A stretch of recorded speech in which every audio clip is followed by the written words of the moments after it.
오늘 성경 말씀은 사무엘하 5장 1절부터 12절에 있는 말씀입니다. 사무엘하 5장 1절부터 12절에 있는 말씀.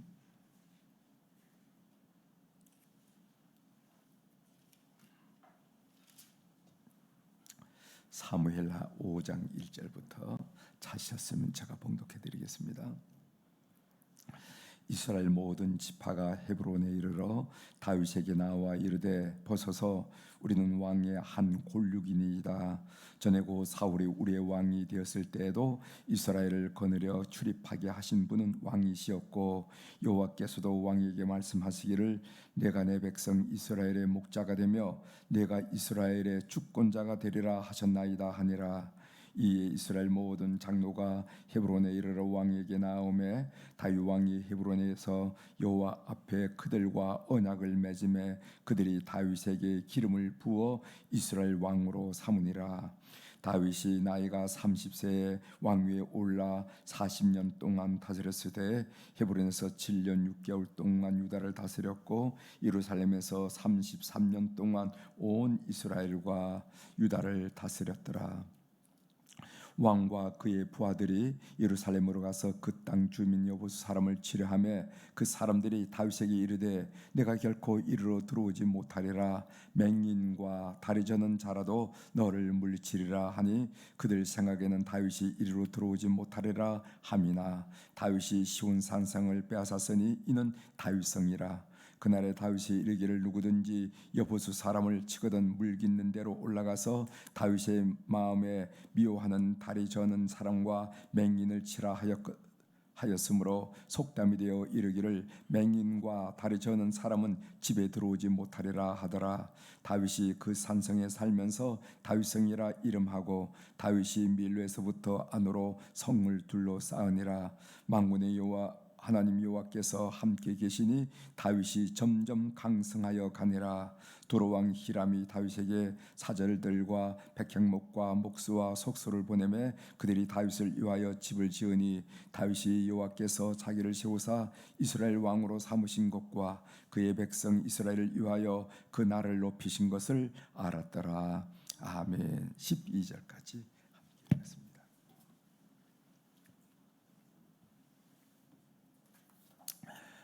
오늘 우리가 읽은 사무엘하 5장 1절부터 12절에 있는 말씀을 중심으로 주제를 다윗이 조급해하거나 좌절하지 않은 이유는 이렇게 제목을 좀 달아봤습니다. 다윗이 조급해하거나 우리도 기도하는 내용이 이루어지지 않으면 마음이 자꾸만 조급하잖아요, 그죠?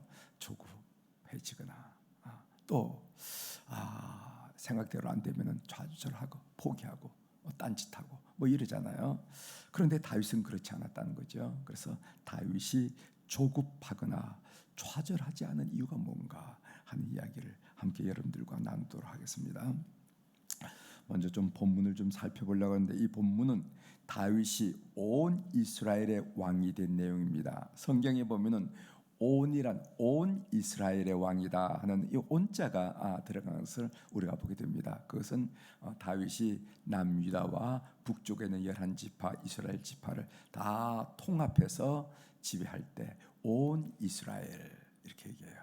그래서 나중에 이제 솔로몬 이후로 남쪽은 르호보암 솔로몬의 아들 르호보암이 북쪽은 여로보암이 이렇게 다스리잖아요.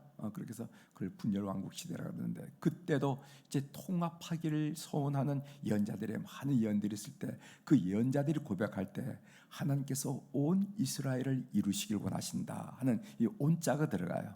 여러분들이 그냥 보시면은 이스라엘 이런가 보다 이러지만은 거기에 온 이스라엘이라는 것은 통합된 이스라엘, 통일된 이스라엘, 남유다와 북이스라엘 왕국이 통합되고 통일된 것을 말할 때 온 이스라엘이라 표현을 쓴다는 것을 여러분 아시길 바랍니다. 자, 1절 한번 보겠습니다. 1절 이스라엘 모든 지파가 헤브론에 이르러 다윗에게 나와 이르되 보소서 우리는 왕의 한 골육이니이다. 그래서 이스라엘 모든 지파라 하는 이 말은 남유다 지파뿐만 아니라 북쪽에는 12지파를 포함하여 이르는 말이 이스라엘 모든 지파라 이렇게 얘기했습니다. 2절 보겠습니다.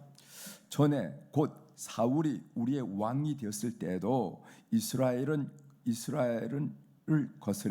거느려 출입하게 하신 분은 왕이시었고 여호와께서도 왕에게 말씀하시기를 내가 내 백성 이스라엘의 목자가 되며 내가 이스라엘의 구축권자가 되리라 하셨나이다 하니라 하는 말씀이 2절에 나왔습니다.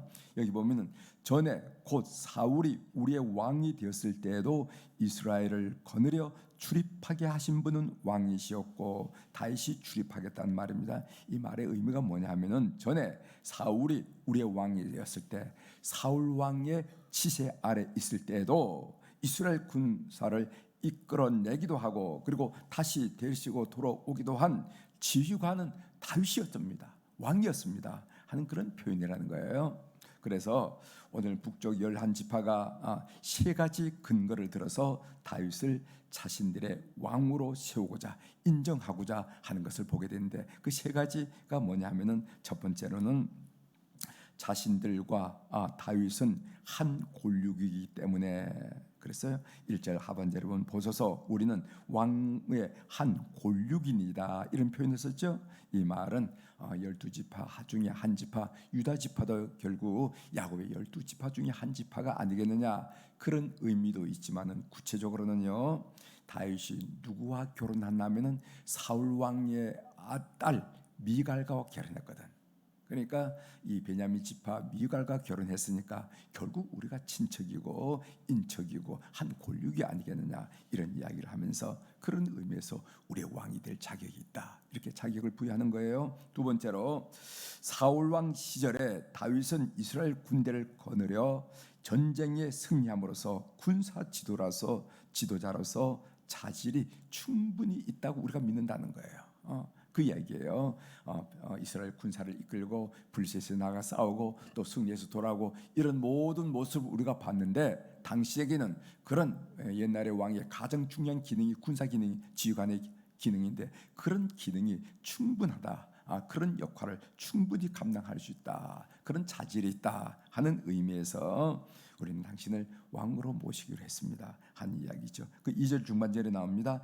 이스라엘을 거느려 출입하게 하신 분은 왕이시었고 이런 말입니다. 세 번째로는 여호와께서 인준하시기 때문이라는 거죠. 2절에 보면은 여호와께서도 왕에게 말씀하시기를 내가 내 백성 이스라엘의 목자가 되며 내가 이스라엘의 주권자가 되리라라고 하나님께서 이미 인정하셨다는 거죠. 인준하셨다는 거죠. 이렇게 세 가지를 들어서 다윗을 온 이스라엘의 왕으로 옹립하는데 그들이 동의했다는 얘기를 우리에게 하고 있습니다. 그 다음에 3절 보겠습니다. 3절 이에 이스라엘 모든 장로가 헤브론에 이르러 왕에게 나오매 다윗 왕이 헤브론에서 여호와 앞에 그들과 언약을 맺음에 그들이 다윗에게 기름을 부어 이스라엘 왕으로 삼으니라. 여기 언약이라 하는 말이 있어요. 이 언약은 왕의 의무와 백성의 의무가 포함되는 약속을 말하죠. 이것은 여러분들이 그것을 왕의 제도라고 얘기합니다. 하나님께서 이스라엘 백성들이 우리에게도 왕을 주세요, 우리에게도 왕을 주세요 이렇게 했을 때 이 왕의 제도를 하나님께서 말씀하셨어요. 왕은 이런 존재다. 너희들이 어떤 역할을 해야 된다. 왕은 어떤 역할을 해야 된다. 이 왕의 제도인데 그 예가 사무엘상 8장 11절 20절에 쭉 나옵니다. 그 다음 6절 한번 보겠습니다. 6절 왕과 그의 부하들이 예루살렘으로 가서 그 땅 여부수 사람을 치러하며 그 사람들이 다윗에게 이르되 내가 결코 이리로 들어오지 못하리라. 맹인과 다리 저는 자라도 너를 물리치리라 하니 그들 생각에는 다윗이 이리로 들어오지 못하리라 함이나 이렇게 말씀했어요. 여기 보면 예루살렘으로 갔다 하는 말이 있는데 이제까지 다윗이 머문 곳 그러니까 유다 지파의 도읍이라 할까요? 수도라 할까요? 그것은 헤브론이 헤브론. 근데 이 헤브론에서 예루살렘으로 천도하려고 합니다. 여러분 요즘에는 이스라엘의 수도 예루살렘 여러분들이 잘 알죠. 예루살렘을 천도를 하려고 그래요. 왜 이렇게 천도를 하려고 하느냐 하면은 온 이스라엘의 수도로서 예루살렘이 좋기 때문에 그렇습니다. 이 예루살렘은 유다 지파의 땅이긴 하지만 비교적 유다의 가장 북쪽에 있기 때문에 온 이스라엘을 통치하기에 부족함이 없다는 거예요. 그러니까 우리말로 이렇게 되는 거죠. 옛날에 한 대전이나 부산 정도 수도를 정했는데 이제 통일 시대를 맞이해서 이쪽으로 온다거나 아마 파주 쪽으로 이렇게 수도를 옮기는 거나 마찬가지죠. 북쪽에 있는 사람들이 소외되지 않도록 예루살렘을 옮기려고 하는 그런 뜻입니다. 그러나 이 예루살렘은 이스라엘의 땅이 아니었습니다. 물론 그들이 의식 속에는 이스라엘의 땅이었지만은 여부수족이란 여부수족이 이미 관할하고 통치하고 있는 지역이었거든요. 그래서 예루살렘에 천도하려면은 이스라엘은 반드시 여부수 땅을 탈환해야만 했습니다. 그런데 여부수 성은 만만한 성이 아니었어요. 강력한 성이었기 때문에 여부수 사람들이 어떻게 얘기하냐면은 너 같은 맹인이나 다리 전 사람이 지킨다 할지라도 너희들이 이 성을 침공할 수 없다고 이야기를 하고 있어요. 그만큼 강력한 성이었다는 거죠, 예루살렘 성이. 그런데 다윗이 예루살렘 성을 공략합니다. 어떻게 공략하냐면은 바깥에 있는 샘으로부터 성 안으로 물을 공급하는 아주 좁은 물길이 있는데 그 물길을 따라 들어간 거예요. 그래서 성 안으로 진입해서 군대를 진입시킴으로 예루살렘 성을 탈환했다. 그래서 그것이 나중에는 히스기야가 판 우물까지 보게 되는데 그 우물을 보면은 여러분이 이 성지순례 가 보면은 그 기손샘으로부터 쭉 성 안으로 이렇게 물길을 따라가는 게 있어요. 그래서 시원하게 물길이 있는 것을 여러분들이 따라 들어가면서 한 2m 정도 됩니까? 폭이 한 1m도 잘 안 돼. 그런 물길을 여러분 따라가야 되는데 그 전이니까 얼마나 물길이 좁았겠습니까? 그 좁은 물길을 따라 들어가가지고 군인들을 잠입시켜서 예루살렘 성을 함락하는 것을 보게 됩니다. 다윗은 그 여부수 산성을 함락한 다음에 뭐라고 이름을 지었냐면 다윗성이라 이름을 개칭하고 그 성벽을 보강했다 한 얘기를 우리가 읽었습니다. 제가 하나님의 음성 듣기로 여러분들이 좀 말씀드리고 싶은 것은 뭐냐면은 다윗은 기름 부음을 받은 후에 정말 숱한 고난과 역경을 통과해서 결국 온 이스라엘의 왕이 되는 것을 오늘 우리가 보게 됩니다. 어지간한 사람 같으면은 이토록 하나님의 약속이 이루어지지 않으면은, 하나님의 약속이 보이지 않으면은 섣부른 행동을 하거나 아니면은 지레 좌절했을 거예요. 그렇지 않겠어요? 다윗이 섣부른 행동을 할 수 있는 그런 기회가 여러 차례 있었습니다. 예를 한번 들어보겠습니다. 다윗이 사울 왕을 직접 죽일 수 있는 기회가 2번이나 있었어요. 우리가 이미 배웠죠. 직접 손을 댈 수 있는 기회가 2번이었습니다. 뿐만 아니라 사울 왕이 길보아 산에서 그 아들 요나단과 더불어 전사했을 때도 있습니다. 그때는 아주 자연스럽게 왕권을 얻을 수 있어요. 그런 때도 있었고, 또 밑에 있는 요압이 이스보셋의 장군인 아브넬을 죽였을 때, 사실 이스보셋을 강력하게 뒷받침한 사람이 아브넬 장군인데 그 아브넬 장군이 제거된 순간이 있었단 말이죠. 그럴 때도, 그리고 또 레갑과 바나가 이스보셋 왕 자체를 죽였을 때 그 목을 들고 와서 그랬을 때도 소위 다윗이 행동할 수 있는 그런 기회라고 생각했어요. 그럼에도 불구하고 다윗은 섣부르게 행동하지 않았다는 겁니다. 그러니까 섣부르게 행동할 수 있는 적절하고 충분한 조건과 기회가 주어졌음에도 불구하고 다윗이 참는 거예요. 기다리는 거예요. 그런 점. 또 다윗이 지레 좌절할 수 있는 그런 때도 많았습니다. 예를 들어서 이 다윗이 그 땅에 살지 못하고 블레셋으로 또 망명을 가잖아요.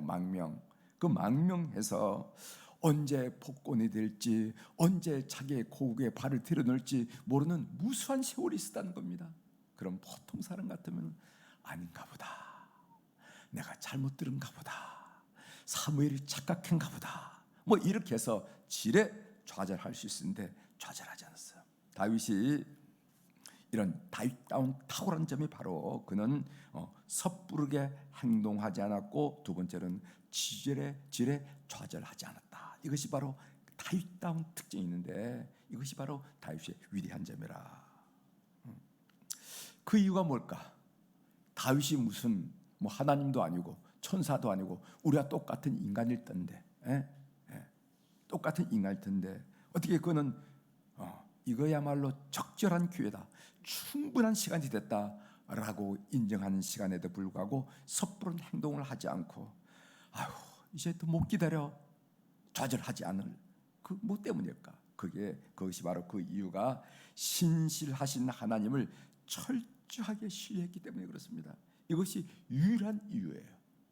손에 잡히지도 않고 눈에 보이지도 않는 그 하나님, 그 신실한 하나님을 철저하게 신뢰했다는 겁니다. 여러분, 이런 믿음이 여러분들에게 있기를 주의 이름으로 축원합니다. 그래서 그 다윗이 그 시편에서 무수하게 고백했듯이 그 하나님에 대해서 철저하게 신뢰한 이 신뢰가 다윗을 다윗답게 만들었고 바로 위대한 인물로 우리에게 드러나게 했다는 것입니다. 이런 점이 저에게 크게 도전이 되더라고요. 요즘 저희 목회적 고민이 하나 있는데 그것은 뭐냐면 이 코로나 이후의 교회 회복입니다. 한국 교회 대부분이 그렇듯이 우리 교회도 한 80% 정도 회복되었을 뿐 완전 회복이 안 돼요. 한 달, 두 달 이렇게 세월이 지나가는데 물론 재정적으로는 지난번에 우리 임원회 때 보고하는 거 보니까 102% 작년에 비해서 재정적으로는 성장했지만은 이 예배 인원이 한 80% 정도 회복받아요. 그래서 저녁에 주일 오후에 예배를 마친 다음에 우리가 평가회를 하는데 하면 늘 하는 얘기가 그 얘기예요. 그 이야기가 그런 이야기 하는데 이 점이 때로는 저를 답답하게 만들기도 하고 때로는 조급하게 만든다 하는 것을 생각하면서 이런 문제를 기도할 때 결국 이 문제를 해결하는 것, 그것도 나를 목회자로 세우신 하나님의 신실하심을 신뢰하는 데 있음을 알게 됩니다. 비록 내 눈에 보이지 않지만은 쉽게 내 손에 쥐어지진 않지만은 나를 향하신 그 하나님의 뜻을 신뢰하고 인내하고 기다릴 때 이루어질 어떤 가치, 이런 것으로 여기신다는 거예요. 이런 점에서 여러분 기도해 주시길 바랍니다.